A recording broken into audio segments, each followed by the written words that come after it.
Thomas Pesquet et Jean-Pascal Zadi se sont livrés à une conversation inédite pour GQ, mêlant humour et confidence.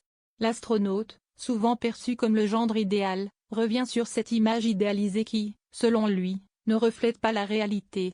Si est-il l'une des marques de fabrique de GQ, réunir deux personnalités pour une conversation épique qui donne lieu à des confidences inédites devant les caméras du média.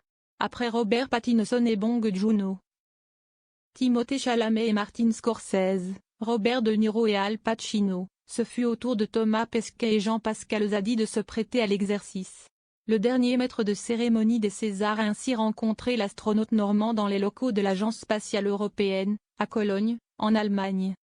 Quand je t'ai vu, ça m'a un peu fait quelque chose, a confié en préambule celui qui fait la promotion de son dernier long métrage, Le Grand Déplacement, actuellement disponible dans les salles obscures.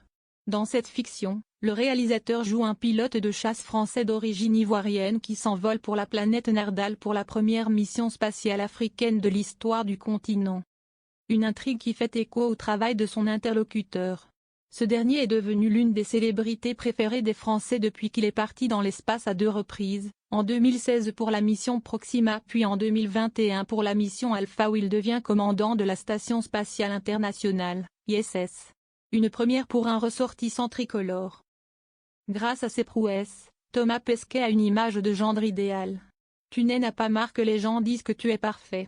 Parce que si est vraiment le truc que l'on voit de toi, lui a lancé le comédien dans un extrait publié ce mardi 8 juillet 2025 sur les réseaux sociaux de GQ France. Une réflexion qui agace le principal intéressé. Non mais, en plus, si est tellement cliché parce que ce n'est pas vrai, a-t-il assuré. Ce n'est pas parce que tu fais une sélection d'astronautes et que tu as fait des tests psychotechniques et que tu parles 3 langues que tu es parfait. Et Jean-Pascal Zadi de prendre la défense de ses admirateurs. Les gens ont ça en tête, tu parles 3 langues, tu es beau gosse, tu sens bon, tu as fait des tests psychotechniques, tu transpires pas, tu es super sympa, tu es parfait, a-t-il approuvé, sourire aux lèvres. Thomas Pesquet, si est très bizarre quand même. Et le compagnon de l'ingénieur agronome Anne Mottet de mettre fin à cette opinion. Ce qui est drôle si est que t'as une image qui est projetée sur toi et presque quoi que tu fasses, ça change rien.